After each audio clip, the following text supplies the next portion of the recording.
নমস্কার, আমি সঞ্জয় শাস্ত্রী। আমার চ্যানেলে আপনাকে স্বাগত।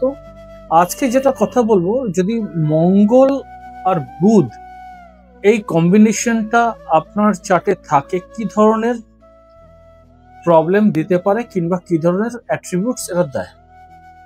দেখুন, এই যোগটা খুব একটা ভালো যোগ নয়, কিন্তু আবার দেখা যায় যে এদের স্পিচ স্ট্রেট ফরওয়ার্ড হয়। এদের মায়েরও ধরুন রুল দ্য ফ্যামিলি, মায়ের হাইলি ক্যালকুলেটিভ হয়। এডুকেশনে হালকা ডিস্টারবেন্স এটা দিতে পারে। এদের কমার্শিয়াল ল্যান্ডেড প্রপার্টি থাকতে পারে।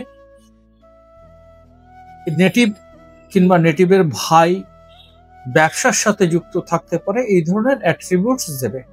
হালকা এডুকেশন লাইনে ডিস্টারবেন্স দিতে পারে। এই ধরনের অ্যাট্রিবিউটস দেয়। নমস্কার, ভালো থাকবেন। দেখা হবে নেক্সট কোনো ভিডিও।